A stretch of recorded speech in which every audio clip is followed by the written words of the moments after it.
Long after Adam alayhi salam was sent down to the earth, generations passed. His children multiplied, spread across the land, and lived upon the guidance of Allah. Among them was a man of great calmness, wisdom, and light, a man whom Allah chose as his prophet. His name was Idris. Idris alayhi salam was tall, handsome, and dignified. When he spoke, his words were measured and clear. When he walked, his gaze was lowered to the ground in humility. He was quiet, always in thought, reflecting upon the signs of his Lord. He did not speak without need, and when he did, hearts softened and listened. He lived 6 generations after Adam, upon him be peace. He was the first man to ever write with a pen. Before Idris, there was no writing, no record, only memory. But through him, Allah taught mankind the power to preserve knowledge. And so, letters and words began to shape the world.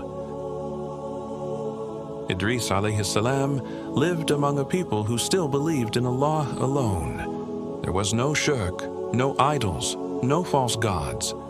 But the hearts of men had begun to rust. Greed, jealousy, and arrogance crept into their lives. Corruption spread quietly, not in belief, but in action. They lied, they cheated, they killed without reason, and they followed their desires openly. Allah sent Idris alayhi salam to call them back, not from disbelief, but from the sins they no longer feared. He stood before them, calm and steadfast, and called them to purity, justice, and patience. When he saw oppression among his people, when the strong devoured the weak, Idris alayhi salam took a stand. It is said that he was the first prophet to fight against injustice, the first to raise arms in defense of truth. He gathered believers around him, men who feared Allah, and they rode forth upon horses, their hearts firm in faith. By Allah's will, Idris, upon him be peace, was granted victory, and corruption was pushed back once more. One day, Allah revealed to his prophet a special reward. It was said to Idris, "For every good deed done by those who follow you, you will receive a reward equal to theirs." Every righteous act of his people was written also for him. Day after day, his good deeds multiplied beyond measure. But Idris alayhi salam was not content, not out of greed, but love.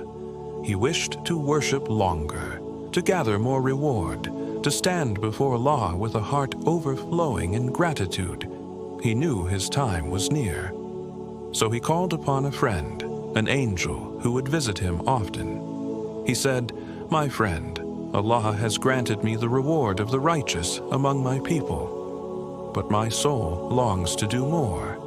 If only I could live longer, so that I might increase my deeds before I return to my Lord." The angel smiled gently and replied, "The time of every soul is written, O Idris. Yet come, ride upon my wing, and we will see what Allah has decreed." And so, Idris alayhi salam mounted upon the angel's wing, and they soared upwards through the heavens. They passed the first heaven, where angels greeted him with peace, then the second, the third, until they reached the fourth heaven. There, they met Malakul Maut, the angel of death. The angel of death looked in surprise and said, "How strange! I was commanded to take the soul of Idris in the fourth heaven, yet how could that be when he is upon the earth?" The angel who carried Idris replied, "He is upon my back." And in that very place, as Allah had decreed, the soul of Idris alayhi salam was taken in the fourth heaven among the angels. Generations passed after his death. His followers were righteous and devoted, men who remembered Allah often and lived in obedience. When one of them died, the people mourned deeply. They missed their presence, their wisdom, their prayer. Then, one day, a whisper reached their ears, the whisper of Shaitan. He said, "Why not remember these noble men? Build statues in their likeness, so that whenever you see them, you remember their goodness." The people agreed. They built statues where these men used to pray. They did not worship them. They only remembered. But years turned into generations, and those who remembered the truth passed away.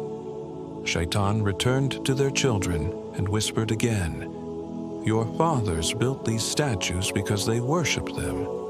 Through them, they drew closer to God. And so, they began to bow before the idols. They offered gifts in their names. They raised prayers and hopes to them, forgetting the oneness of Allah. And thus, the first signs of shirk appeared upon the earth. The corruption that Idris alayhi salam had fought so hard to stop spread once more, darker, deeper than ever before, until there was no one saying La ilaha illallah except for Prophet Nuh alayhi salam.